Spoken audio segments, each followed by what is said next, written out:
Good afternoon.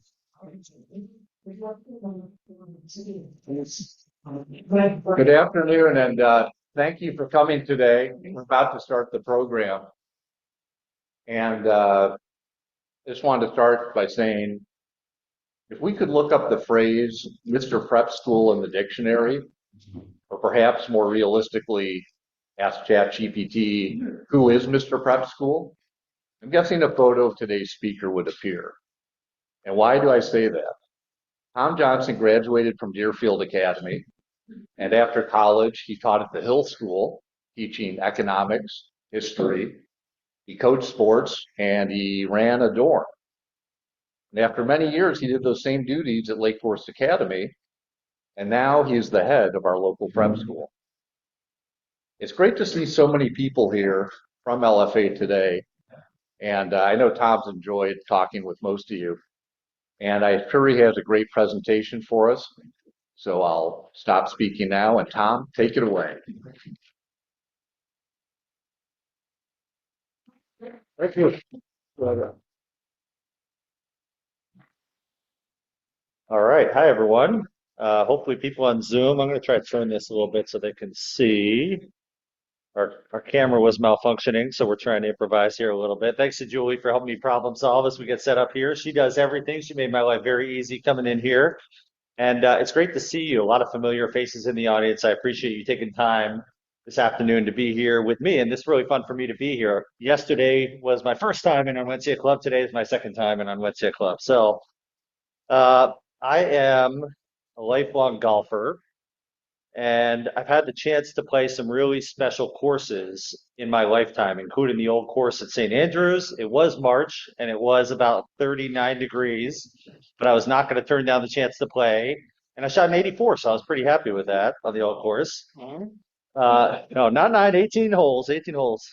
Um, Ballybunion and Lahinch, and others in Ireland, the Country Club outside of Boston, Shinnecock, the National Golf Links, Pinehurst, and then some American favorites, Bandon Dunes and Sand Valley. And I love historic golf courses. And so this is a real treat for me to be here at the meeting place on Wensia, founded 131 years ago on this location. What a treat for all of you to belong to a club that's hosted both the U.S. Amateur and the U.S. Open. That's a really unique distinction. Thank you. That's better, isn't it? My own golf journey started on public courses in central New Jersey when I was about 11 years old. And I was fortunate that my family joined a local country club when I was 12. And my dad and I played frequently. Often he would come home from work in the afternoon and he'd say, "Hey, let's take our clubs and go get on the course." And we'd hop out there and we'd play quickly. Sometimes we'd sneak in a really swift 18 holes walking. But that was a special time for us and really helped us bond as a dad and son. He taught me good etiquette on the golf course, and his favorite saying was, "Let the club do the work." I was a 12-year-old kid that was trying to hit the ball as hard as possible, and he was saying, "Let the club do the work." Just a little bit of background on me, and thanks, David, for your introduction. Before I start talking about Lake Forest Academy today, I grew up right outside of Princeton, New Jersey, where I attended the local public schools as a kid. I was your typical all-American kid. I was playing football, baseball, basketball, ice hockey. I would change sports with the seasons. None of the year-round stuff. I would just finish basketball season. It was time to put on a baseball mitt. My best sport growing up was probably baseball, where I was a catcher on a very good travel team. My knees will tell the story. I have bad knees now from being a baseball catcher for all that time. But I was also a Boy Scout growing up, and I enjoyed hiking and camping weekend trips. For high school, I attended Deerfield Academy. David, I think you're a Deerfield Academy guy too, right? Okay. Do we have any other Deerfield people in the room or no? Do we have any other Deerfield people in the room? No, just the two of us. Okay. So we attended Deerfield Academy in Western Massachusetts. Deerfield's a really amazing place, and I had a transformative experience there. Those years were really what inspired me to become a teacher, and more specifically, a boarding school teacher coming out of college. I was involved in a lot of things at Deerfield, including the school newspaper, the Honor Council, a dorm proctor, and competing in a total of six different sports, not all at the same time. But I started my career as a football, ice hockey, and baseball player, and I finished my high school career as a water polo, basketball, and golf. So I was always a jack of all trades, always pretty good at everything, never really excelled at any one thing in particular. Probably still true today. After Deerfield, I attended Princeton for undergrad, where I majored in politics, and I was a member of the University Cottage Club. One of my best friends in the world to this day was one of my freshman roommates at Princeton, who is from Northbrook. He went to Glenbrook North. He lives in Lake Bluff right now, and we spend time together regularly. So that's a really special treat for me. I was telling the people at my table that when I came to LFA in 2017, he was my only connection in the Midwest. We have no family here, no other friends. He was sort of my anchor and began to introduce me around to people in the local community and really helped us to get settled. So in case you know him, his name is Todd Helfrich. I think he might live in your old house. Does that ring a bell? That's true. Yeah. So right on Ravine Forest Drive. He's leaving a charm flag. Yes. Um, when I started my time at Princeton, I was playing water polo, but again, like my high school career, I was good at a lot of things, but not great at anything. I switched, played a couple years of JV basketball, and then I missed football after all those years away, and I walked onto the football team for my senior year. I also had the chance to write my senior thesis on the Good Friday Peace Accords in Northern Ireland, which was fascinating to me, but also a good chance to get to Ireland a couple times. So that was great. Coming out of Princeton, I went to teach at the Hill School in Pottstown, Pennsylvania. It's about 45 minutes northwest of Philadelphia. Um, Hill is a great place. Founded a little bit before LFA, 1851. It was an all-boys school, much longer than many of its peers, not going co-ed until 1998. Um, and it was a pretty traditional boarding school with coat and tie dress code, chapel during the week, Saturday morning classes. That was always a little bit of a tough one to wake up at 8 a.m. on a Saturday morning for class, and seated family style meals, which I really enjoyed while I was there. As a 22-year-old coming out of college and starting there, I thought it was the best job in the world. I was teaching history and economics, I was coaching water polo and basketball, and I was serving as a dorm parent to 22 boys, and they were paying me to do this. And I remember my starting salary at Hill was $26,400. I don't want to forget the 400. That was important back then. So, interesting little fact, Eric Trump lived right above me in the dorm my first 2 years at Hill. He was a junior and senior. He was really into woodworking. That was kind of his tour de force during those years. 2 years later, I mentioned this before too. When I got to Hill, I really thought I would stay for 2 or 3 years and then go to law school or business school and try something else. And I just fell in love with teaching. I fell in love with being in boarding school, with working with young people and my colleagues. But it didn't hurt that my now wife showed up 2 years later. She came from Princeton Theological Seminary. Lee went to undergrad at a place called Mercer University of Macon, Georgia, where she double majored in English and religious studies. She went to Princeton Theological Seminary. We actually overlapped in Princeton for a year, but never knew each other. She came to the Hill 2 years after I did, and we met and we started dating. We got married 5 years later, and then we had our daughter Harper in 2012. Harper is now 13 years old. She's an eighth grader at Deer Path Middle School. She is applying to LFA. She finished her essay finally about a month ago, so we're in the waiting process right now. And if any of you know anyone at LFA, you got a couple trustees in the room, please put in a good word for her. My wife Lee also, she taught religious studies at the Hill School for 15 years. At LFA, she's a learning resource specialist. So she works with our students that need a little bit more support with executive functioning. They might have certain accommodations. She meets one-on-one with those students. And that's an area of need that has really grown at LFA over the last 5 or 10 years. In 2017, you might recognize this guy if you've been around. I was hired by LFA head of school, John Strudwick, to be the dean of faculty. John had been at LFA for 16 years at that point, came in 2001, right after you all graduated. But I was really energized by the potential of the school and that LFA was a relatively unknown gem on the East Coast. People knew the name, but they didn't know a whole lot about the school. I saw a lot of potential in that. And my family and I also fell in love with the school, the town, the area, and Chicagoland in general. LFA's tagline is Midwestern Heart, Global Mind. And I've always loved that tagline. It's always resonated with me. We felt both of those things immediately. We felt the Midwestern heart of the area, the kindness of people around here, but we also appreciate that LFA was very much a global school with students and teachers from around the world and very much a global outlook in terms of how we view the world. Our daughter Harper started in kindergarten at Everett, and she's had a great experience at Deer Path Middle School these last 4 years as well. All right, on to a little bit of history about LFA. So some of you know some of this. Hopefully, there will be some things in here that maybe you didn't know.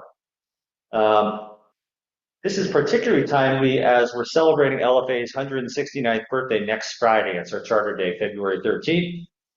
So going back to the 1850s, there was a group of Methodists that came out from the city and founded Northwestern University in 1851. And the Presbyterians got wind of this and they said, we want to do our own thing too. The Presbyterians came out and they founded the city of Lake Forest and asked for a charter for what at the time was known as Lind University. There was a grant, a fund from Sylvester Lind, who was a real estate magnate. He gave $100,000, which today would be about $3.5 million, to fund the university, and that became Lind University, later to become Lake Forest University in 1865, and then that would become Lake Forest College in 1865. So this was all happening in 1857. Part of the establishment of the Presbyterian University was the establishment of a boys' prep school and a girls' seminary. The boys' prep school, now known as Lake Forest Academy, opened its doors in the fall of 1858, but traces its roots to the ceremonial founding on February 13th, 1857. The girls' seminary at Ferry Hall opened on September 22nd, 1869. And the original, I think you'll appreciate this, the original Lake Forest Academy was started in the old hotel in town. David, I know you're a local historian. Are you familiar with the old hotel in town? I don't think this is the Deer Path Inn. This one I don't think is there anymore. But in its first year, LFA had 5 students and 1 teacher. And about 4 or 5 years later, it had grown to 50 students and 3 teachers. And it was a deal economically at the time. It cost $30 to attend, which in today's dollars is $1,120. Would be a pretty good deal. It cost you an extra $6 to board, which is $225 today. So inflation has taken its hold on tuition over the years. The next year, 1859, classes moved to the Academy building. This is on the college campus when it was finished. And Ferry Hall, which started a little bit later, located on Mayflower Road, promoted the education for young women in math and science, which was very rare at the time. You probably all know this location. Sorry, I'm going to step away from the camera for a sec. There's a ravine that runs right here. And I think you can still see the chapel through the woods if you go over to the Mayflower campus. A lot of this has been sold off and turned into condominiums today. This is a great location. The lake is about 1 block after itself. It was well situated. At Ferry Hall, the May Day tradition dates back to at least 1907 with the crowning of the first May Queen. The May Queen and her court were honored with bouquets of flowers and oversaw the day's events. Traditionally, the day consisted of student performances of dramatic scenes and dances, including a maypole dance like you see here in the picture. The students typically wore white dresses unless they were in costumes for the performances. In 1967, which was kind of an era transition for the school, Ferry Hall dropped the maypole dance and combined May Day with their traditional Father's Day when fathers visited campus and renamed the event Spring Weekend. The May Queen crowning tradition ended in 1973 and did not carry over when the 2 schools merged the year after. Both schools, LFA and Ferry Hall, were known for their distinctive programming, including small classes, seminar tables, double periods, rotating schedules, and advisory. And both schools were very involved in the progressive era of the early 1900s.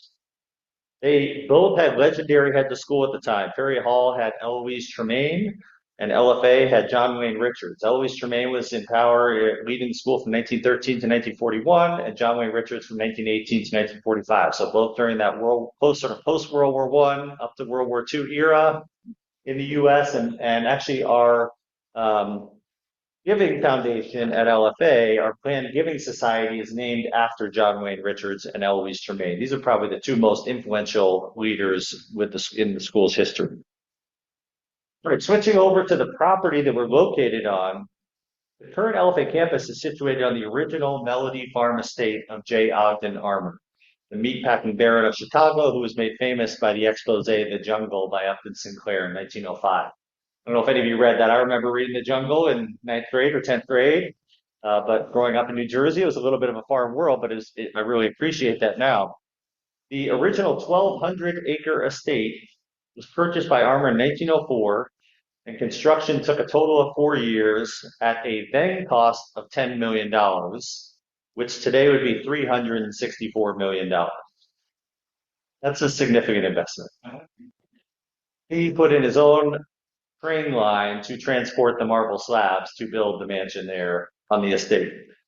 The Armour House itself was designed by Arthur Hune, an associate of Frank Lloyd Wright, and the landscape was done by Jens Jensen of the Prairie Movement.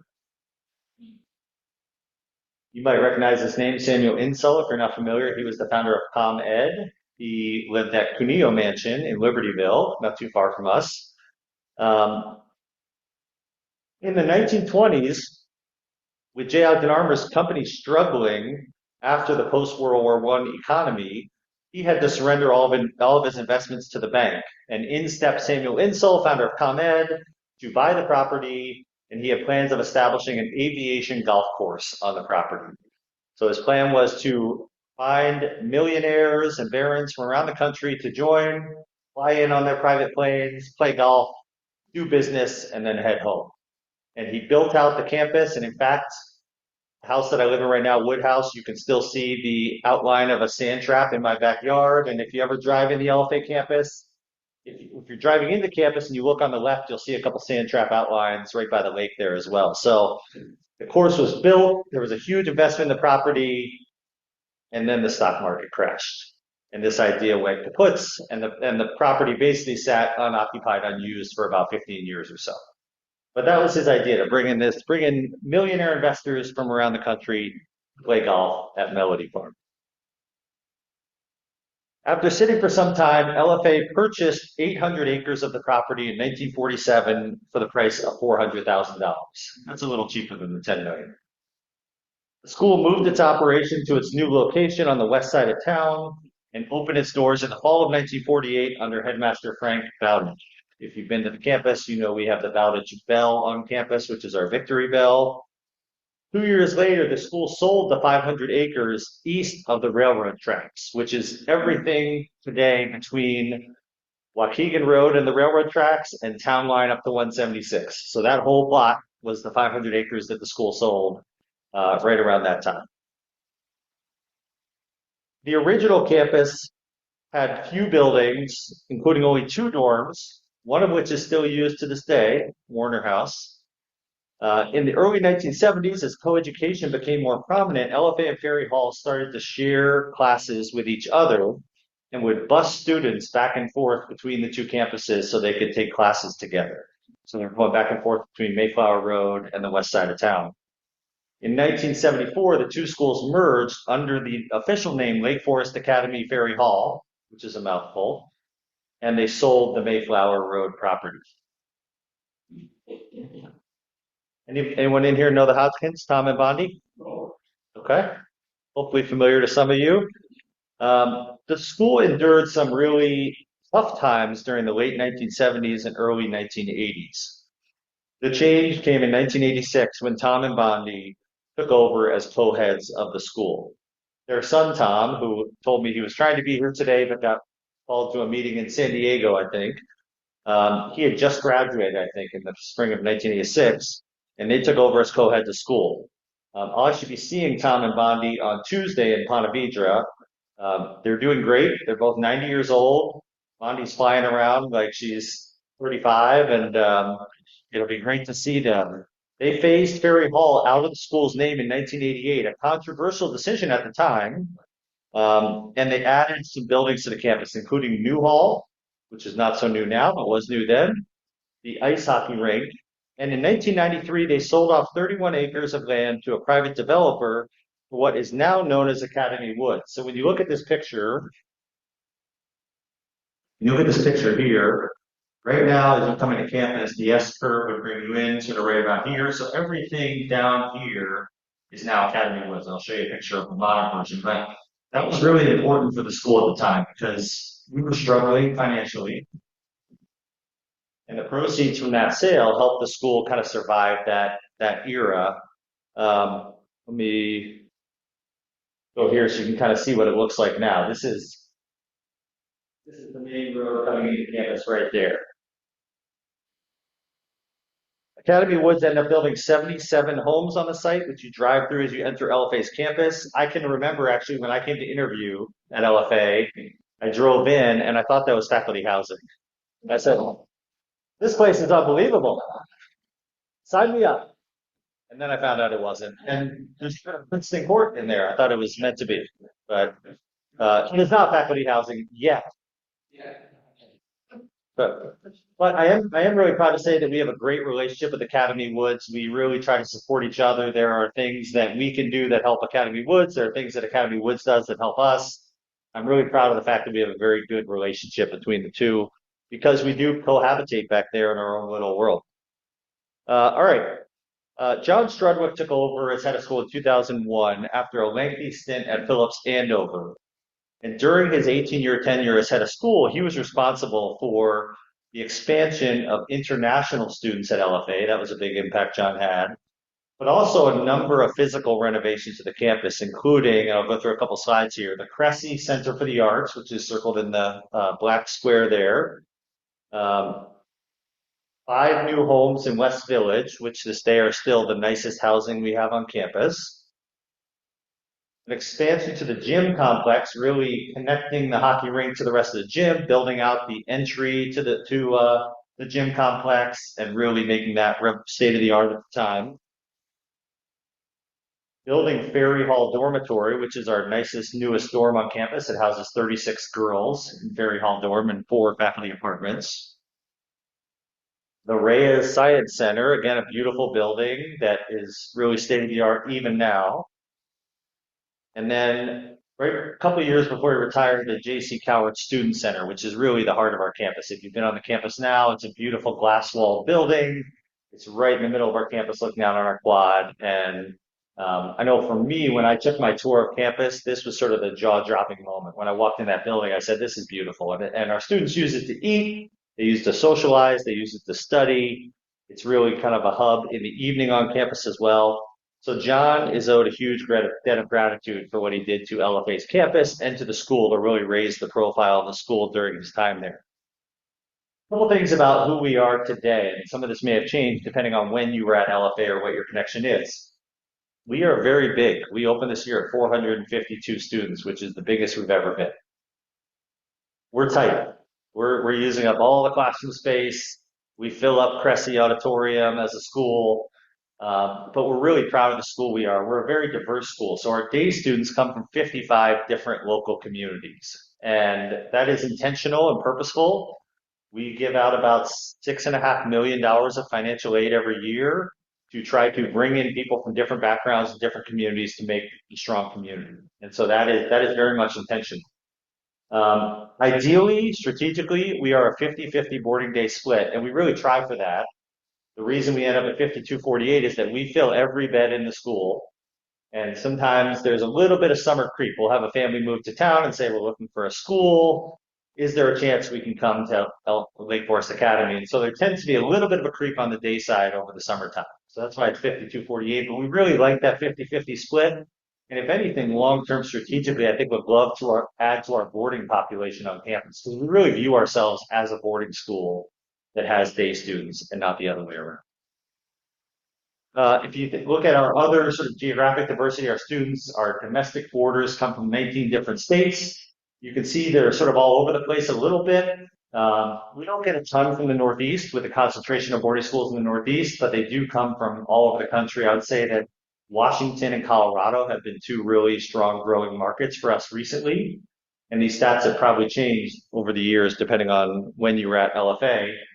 And then our international students come from 40 different countries. And this is really, I think, to me, what makes LFA such a special place. Our students come from so many different backgrounds. They are in classes together, in dorms together, on teams together. I was coaching a swim team for a number of years, and they got in the habit of doing their stretch before practice. And in their team stretch, they would count in different languages. And there'd be 12 or 13 different languages spoken during the team stretch on the pool deck for swimming, which was really amazing to watch. And this was not done by me. This was just the students kind of enjoying experiencing each other's culture. And that's what LFA is like. And people really enjoy sharing their backgrounds and their cultures. And this is a real strength of the school. This is something very important for us as a community.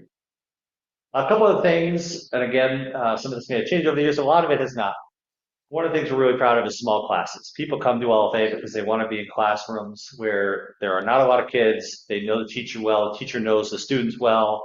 They can individualize and personalize the instruction to a certain extent. And so our average class is about 12, and the biggest we go is about 18. But sometimes in high level classes, there might be 4 students in a class. And so the classes are small. Our advisories are small. My advisory is actually 9 students right now. Edgar Kelly's in my advisory. We had 7 last year, and we had 2 students come begging to join our advisory. We couldn't say no, so we added them to the group. So we're 9 now. But we generally have small advisories, and that's kind of our primary point person at the school. We offer a wide variety of advanced placement courses across the curriculum, a really wide variety of classes in general, and a lot of our faculty live on campus. And that really is a differentiator for us, at least in this community, that we have people that are committing their lives to the work of the school, and it shows up in lots of little ways. It shows up in a teacher going home in the afternoon to check in on their family, but then they walk down to the gym and they watch a JVB basketball game. Or they head over to the Cressy Center in the evening to watch a performance of the musical or a concert. And our faculty are really excellent about this. They really commit their lives. And I used to say this as dean of faculty, that this is very much a lifestyle, much more than as a job. This is not show up at 8 and leave at 4. This is, you are living here with the students, and you are a part of their life as much as they're a part of your life. And that is a thing that makes our school really special. A couple other things that are really unique and we're proud of. The House Cup is a big deal. If you're not familiar with our House Cup, if you watch Harry Potter, it's a little bit like that. Each of our grades represents a house. So I'm with the sophomores, which is Sargent House. We won a lot, but we lost last year. So they have their mindset on trying to win again this year. And we have competitions throughout the year. So for example, February, we do what's called a frog hunt. It's a month-long scavenger hunt for all kinds of tasks that you can accomplish for the House Cup. Tons of sports teams and all kinds of different programs. We've been able to expand that and support that better with our new athletic center, which I'll show you in a sec. But we have students that are involved in a lot of different things. In addition to really strong academics, our students want to be involved in service learning. They're involved in clubs. We have our Model UN group at their conference in Chicago right now, and there's probably 50 students downtown doing Model UN. So they are involved in a lot of stuff, almost to the point that sometimes we have to tell them to cut back because they oversubscribe themselves beyond what's reasonable. We have to be the adults and say, it's time to put some boundaries on this. We're really proud of this. If you're not familiar with niche.com, they do school rankings. It's sort of the elementary and secondary version of U.S. News and World Report. We have been the #1 private high school in Illinois for 3 years in a row now. We're really proud of that. But the bigger news probably are the 2 columns on the right. We are the #9 boarding school in the country. David, we're actually 6 spots ahead of Deerfield. I'll take it. I made sure my Deerfield friends knew about that one. I shared that news. Without knowing a ton about all these schools, what I can tell you is that top 10 group of boarding schools, we're playing in a very big sandbox. Those schools typically have anywhere from $500 million to $1.6 billion endowments. We're very proud of our endowment. I'll show you in a sec. We're proud of it, but we are not playing in that sandbox yet. And so we have used our resources well. We are an excellent school that is still a little bit of a hidden gem, and we want to get the word out and spread that so that people know about us nationally. But this certainly helps. And the independent schools, to be number 21 in the country out of almost 5,000 independent schools, is really incredible. And so these have absolutely driven our admissions process. It brought more people to the table. that allows us to admit even stronger students, and it's a self-perpetuating cycle that's really positive for the school. So if you are an LFA alum or an LFA parent or past parent, you should be proud of these too. This is news you should be sharing because it has helped us, and it's great validation for my colleagues who've committed their life to this work. So we're really proud of those. Here's the endowment.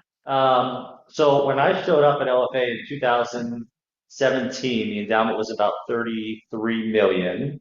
When John Strudwick showed up in 2001, it was about I think I have the number here, about 16 million or so.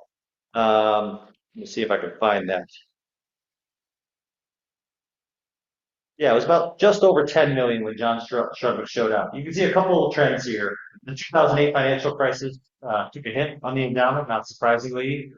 Um, but it has grown pretty steadily ever since. Even during the pandemic, you see no cutback there. And really, that Inspire and Invest campaign, we ran a capital campaign for our endowment.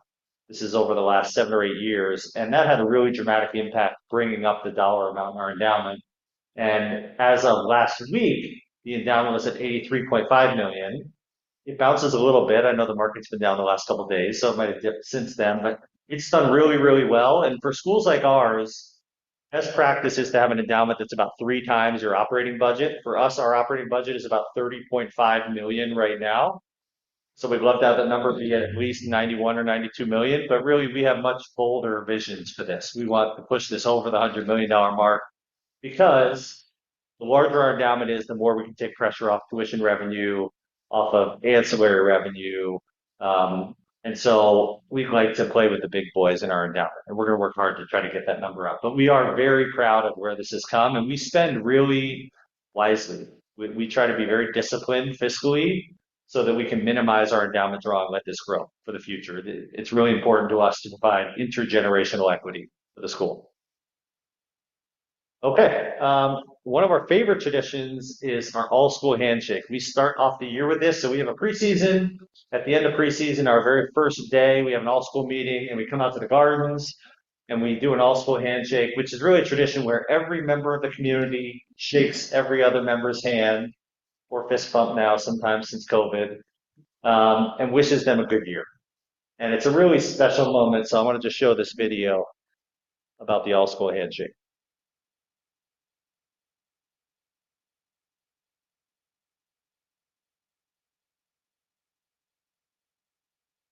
Coin toss, you want to be on the right side. Although you're either first or last.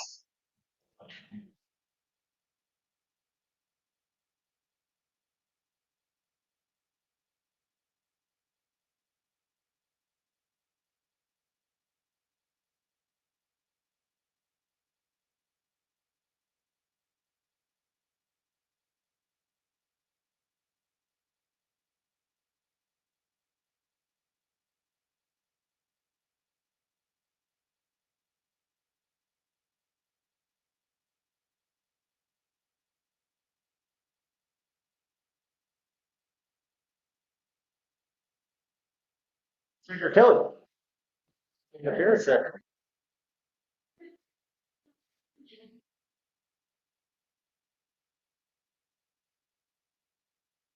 All right, so you get a feel for that. It's a special moment for our school. It's a really nice way to start a new year.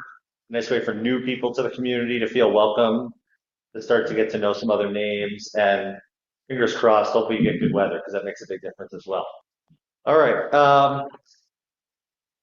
Our students still use the rotating schedule. I talked before, we work on a 7-day cycle at the school. It can be fairly disorienting for new people at the academy because Monday through Friday is not the same every week. Every week's a little bit different.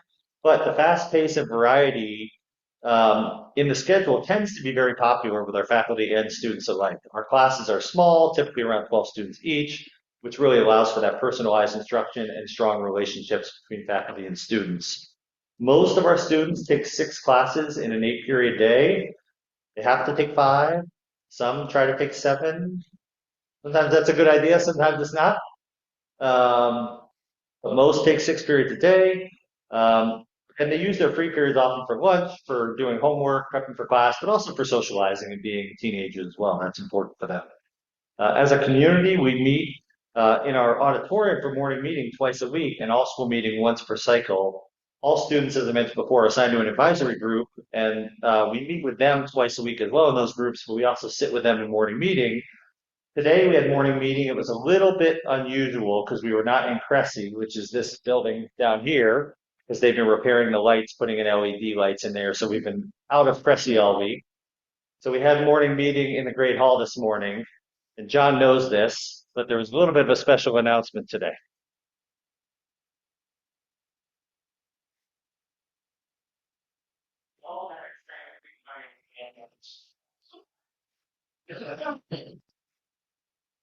They're happy to have the day off on Monday.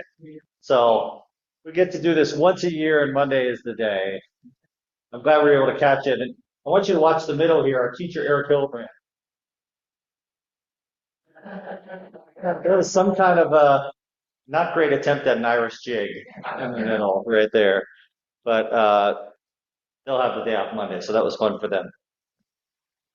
Travel is a really big part of the student experience at LFA and really falls into three buckets for us. First is curricular travel, which are trips that are embedded into our courses and paid for by the school. So you can see here in the picture an image from a curricular trip to Olympic National Park last year. We tend to do a handful of these curricular trips per year. This year, in AP Environmental Science is going back to the Olympic National Park. Our choir is going to Washington, D.C. Our global capstone is going to Greece, and our top level Spanish students are going to Puerto Rico. So those are trips paid for by the school. We also have co-curricular travel, which are really spring break trips that happen. And these are paid for by the students, but we've tried really hard to incorporate financial aid as much as we can. I would say this is one of those aspirations for us as a school, is to be able to provide even more financial aid, because we want all of our students to have a chance to travel internationally while they're at LFA, no matter what their socioeconomic background is. This year, the co-curricular trips are going to Ecuador, Hawaii, Ireland, Panama, and South Korea. We typically offer 4 to 6 a year, really try to spread them out around the globe. And then we also have service learning trips. These are really funded in large part by the Groner Foundation.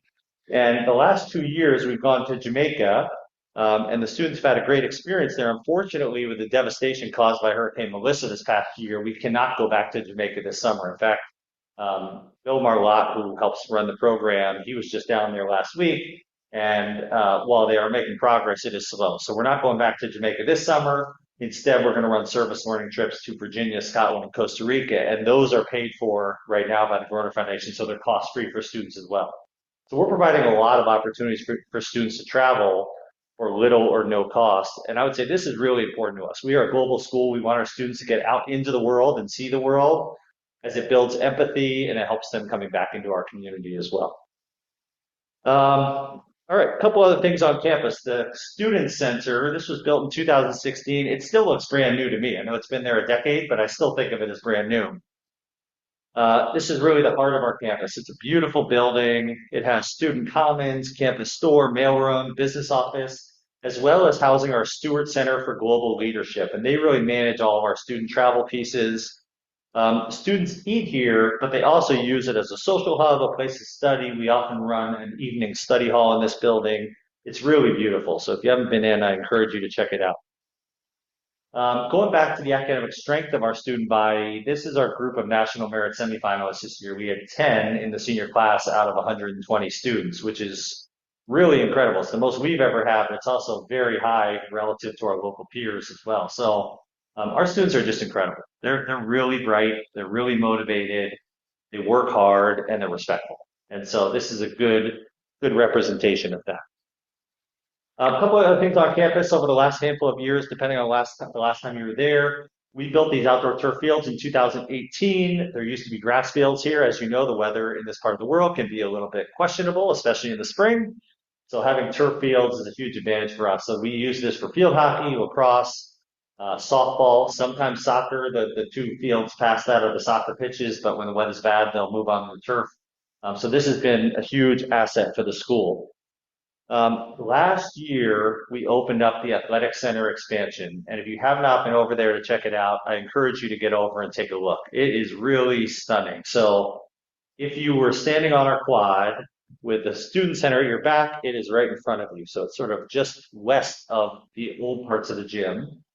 And it has three basketball, volleyball courts, a raised track, a second fitness center, five squash courts, locker rooms, offices, and more sort of studying social space for our students. It is really spectacular. And this is another wow moment on our campus. This building cost $17.5 million to build, so it's the single biggest project in the history of our school. But it's really been excellent for our community and highly used and highly visible for our community as well. So the old gym, you probably remember when you were there, the old basketball gym is now a turf field. We turfed it over and it's actually used all the time. You have batting cages, you can use it for baseball or softball. It's used by lacrosse, soccer, people throwing. There's lots of youth teams that come in and use it. And actually this has brought a lot of people onto our campus as well. So this has been a nice asset for us as a community as well. Um, Every year in March, we host an international fair. It's coming up in about a month. And we have speakers come in. We have sessions led by students. We do an international fair. This is a big part of our school community as well. It gives our students a chance to represent their own cultures. And they love doing that. And people love learning about each other. So this is a big part of our school culture as well.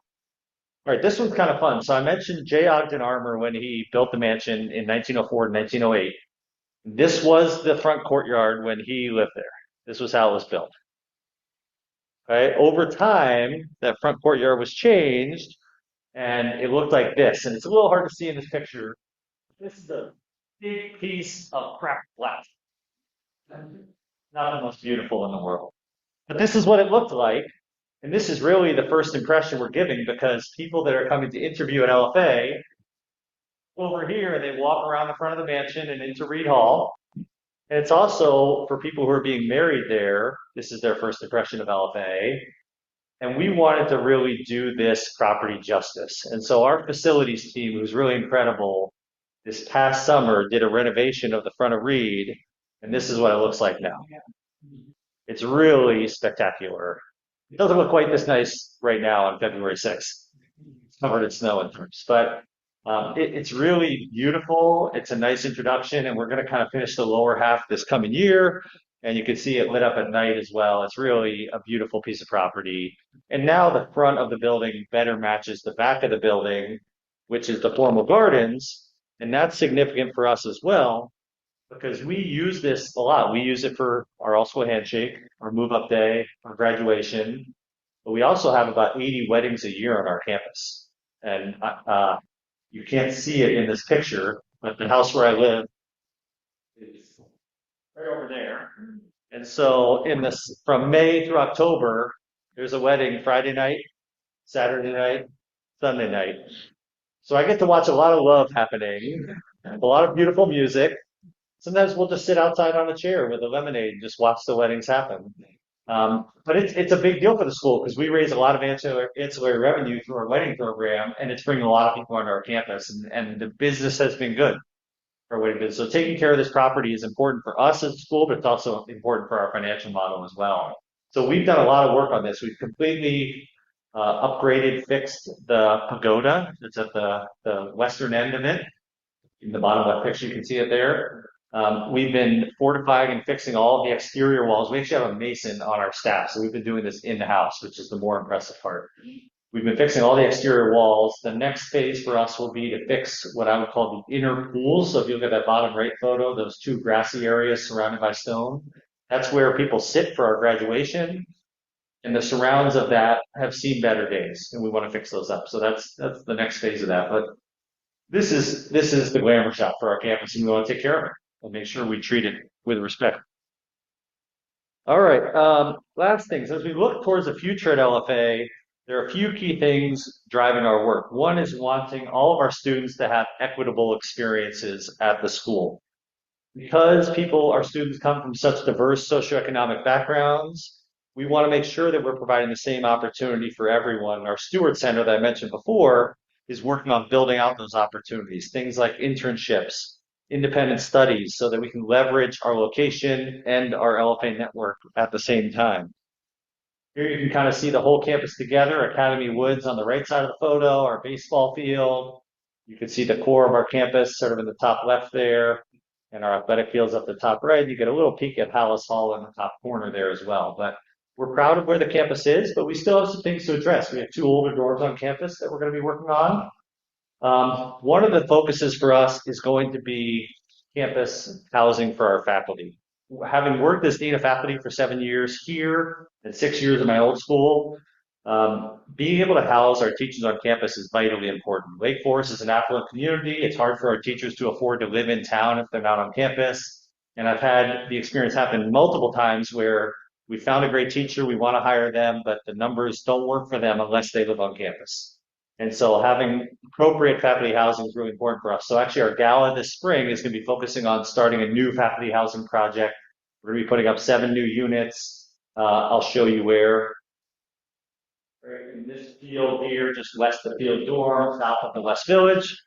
So we're going to be kicking that off with the gala this year, and I'm really passionate about that project. That project all in will be about $3 million. Last couple things. We end our year with Move Up Day. This is one of the great traditions that came over from Ferry Hall. All of our students gather in the formal gardens, often with parents, and we present special awards, and we formally move them up to the next grade level or to be alumni. And the day after, we have our graduation ceremony in the formal gardens. It's a beautiful site under the beautiful canopy of the trees and with the amazing Armour Mansion in the background. And this is really the culmination of 4 years of hard work. And it's always a very proud moment for our faculty and staff as well. Lastly, it might be a good time to show you a short documentary that was produced about LFA last year and actually aired on primetime television 2 days ago. I don't know if anyone got that note or saw that. It was on CNBC 2 nights ago. The short version was. You'll probably see the short version or maybe the longer version on public television in the coming months. But here's a video that was produced about LFA.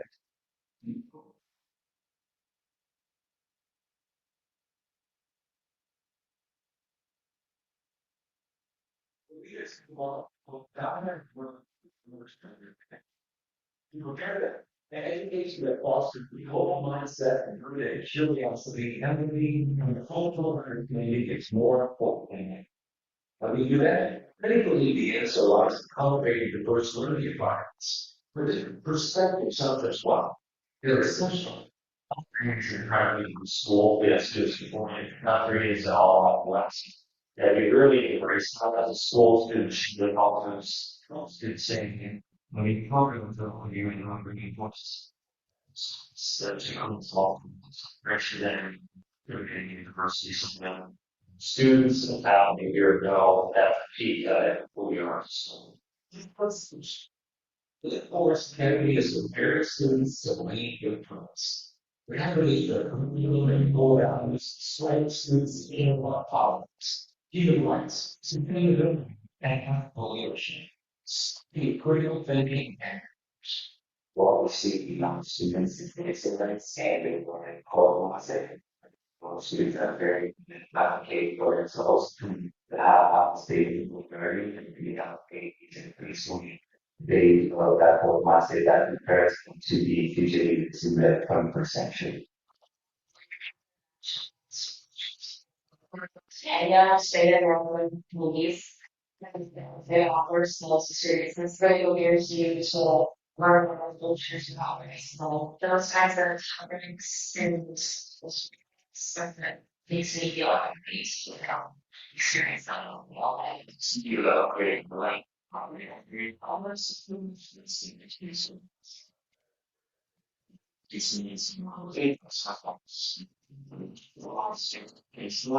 order because the process is hard. So there's just days a lot of people all those things that they really is change outside and then time must always for a lot of leadership teams such as this leadership helps. First emphasis on critical thinking and training leadership. Don't just teach. The training makers are world push teams.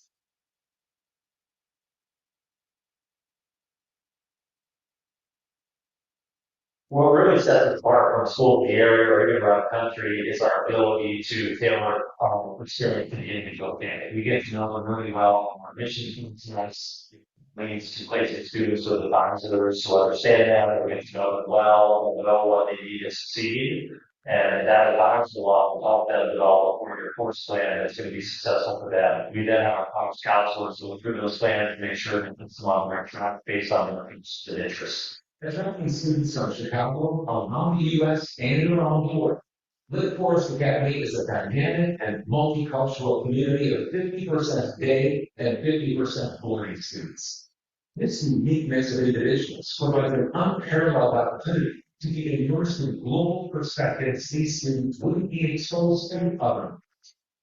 Birthday is unique because it's constantly to allow these students are able to stay in different places for that.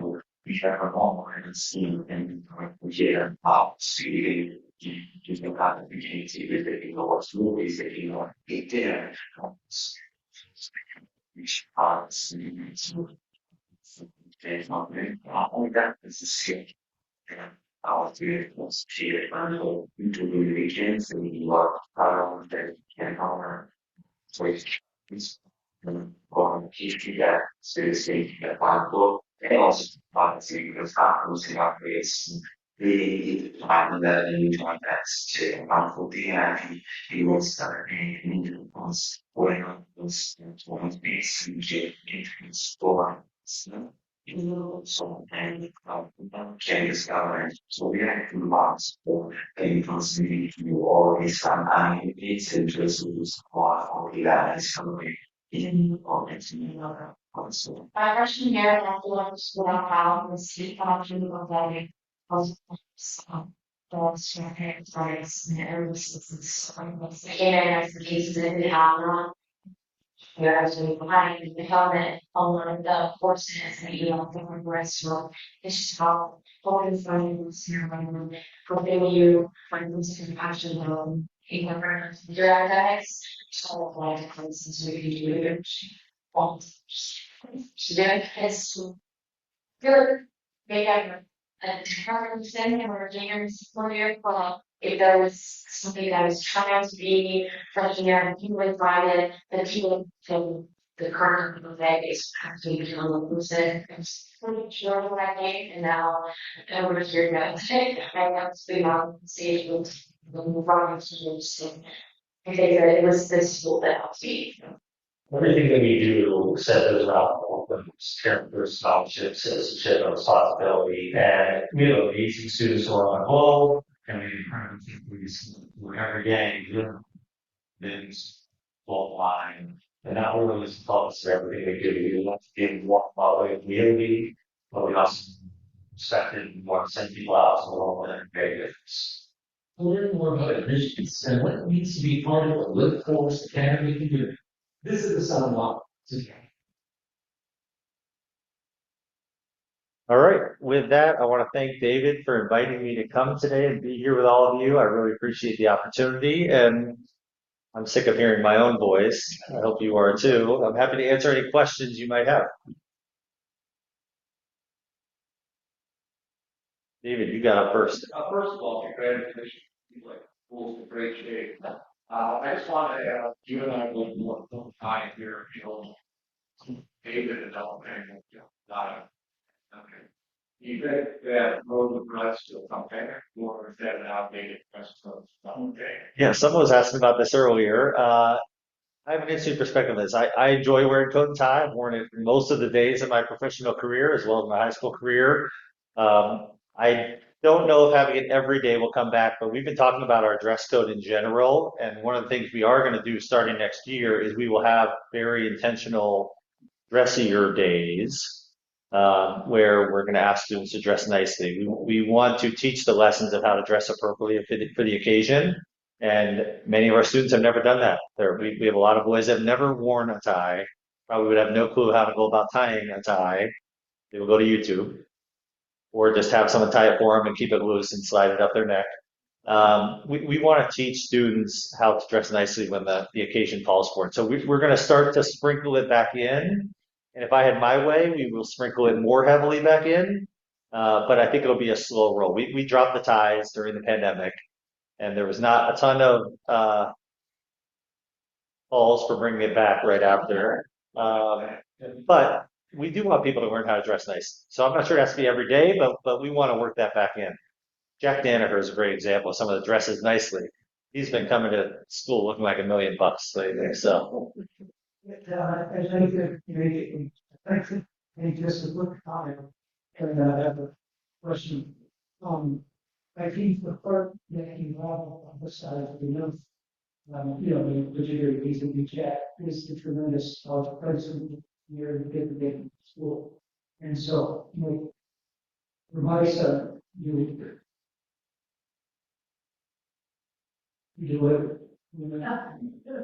yeah, yeah. All the hard work.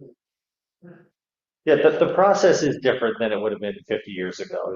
Where no school is going to be sending 6 kids to each of the Ivy League schools. It's just not happening. We do very well in our college placement. We have bright kids that helps, but our college counselors do a great job. They get to know the kids really well. They find what makes them tick, what's going to be the right fit, and then pursue that. And out of our 120 seniors, they're going to end up going to 80 or 85 different colleges and universities. So they are really spread out.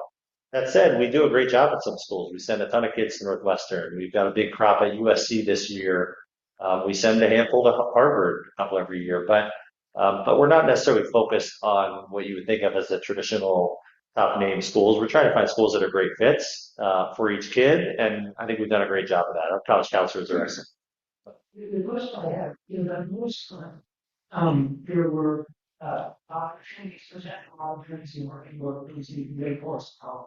And some of these emerging areas like AI, et cetera, where it may be hard for, higher faculty and that. What's your opportunities to work more closely with the course? I think the simple answer is yes. I'm actually going to be meeting their president in 3 weeks at dinner. I haven't met them yet. I think his name is Mike. Does that sound right? Mike Masolsky? Sotolsky. Okay, so I'll be meeting him soon.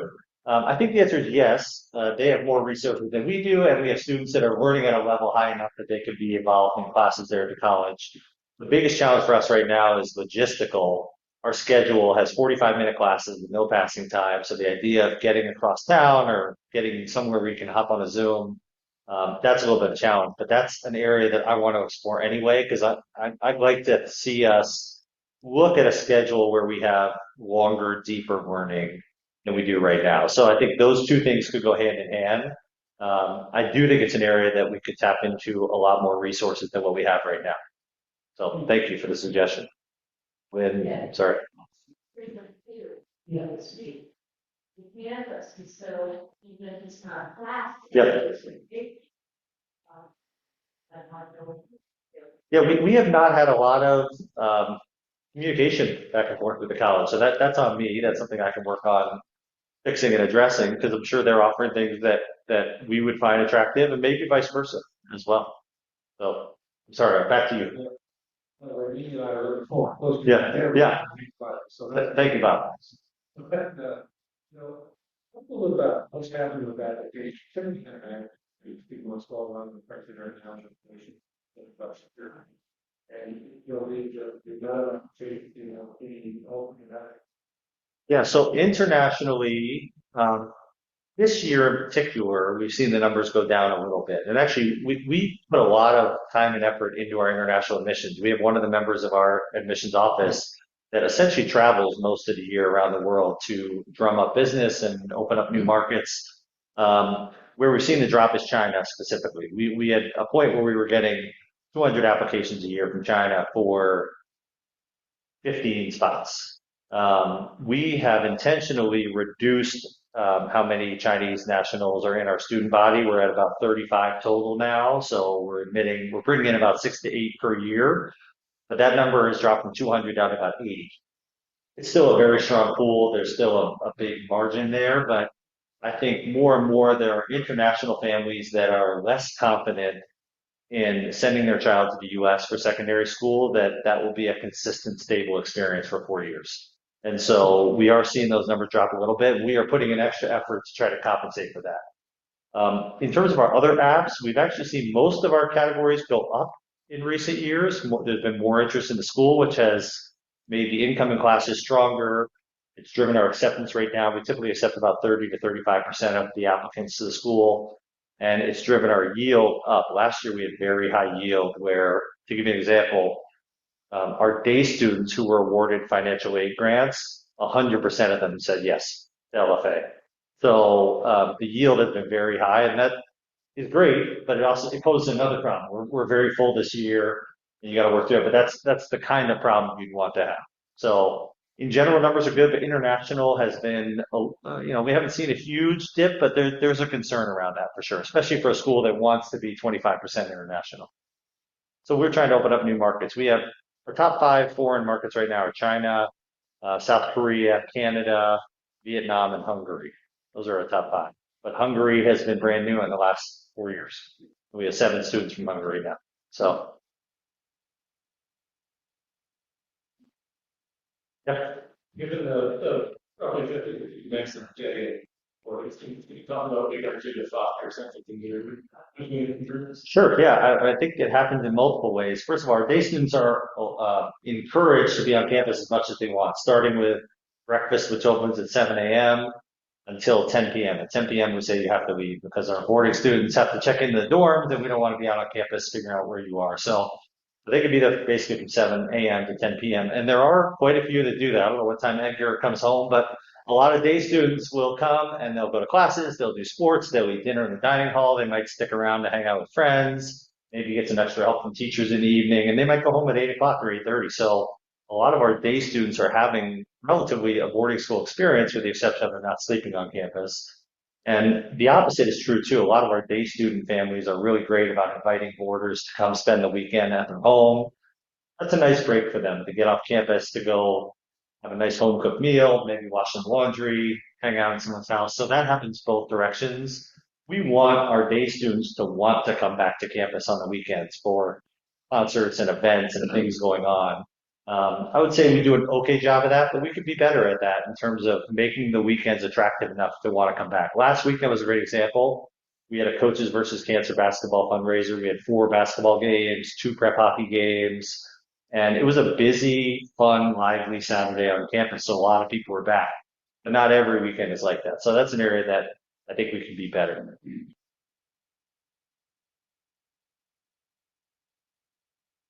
Margaret?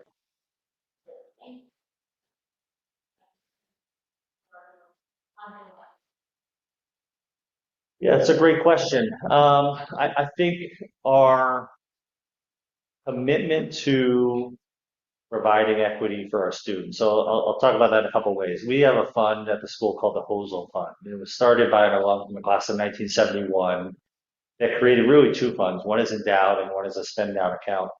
But it runs through our Dean of Students office and it provides money that can be allocated in a discretionary manner to students. So if someone wants to go to the prom, but they can't afford a prom ticket, that fund can help take care of it. Or they want to go on a trip that they can't afford, that fund can take care of it.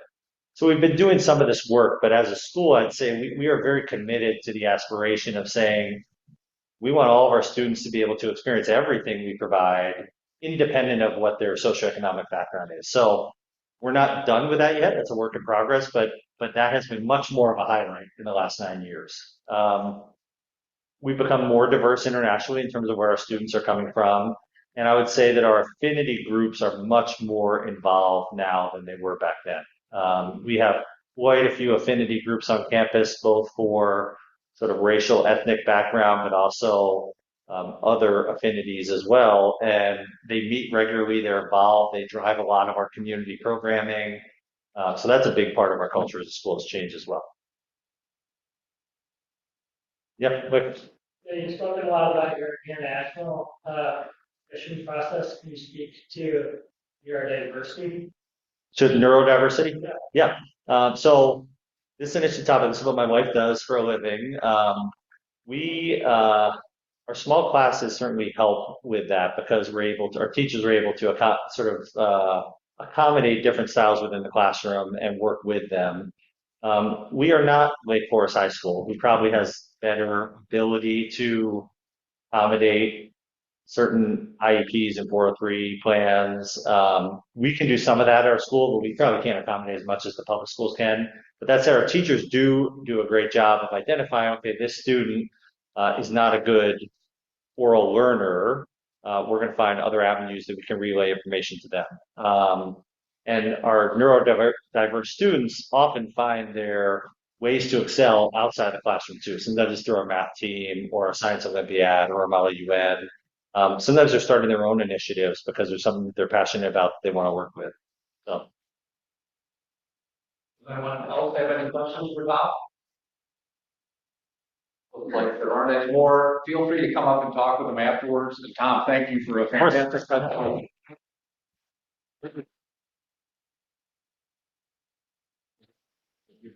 okay. If I should cut that off or leave it going. I guess, yeah, probably cut that off.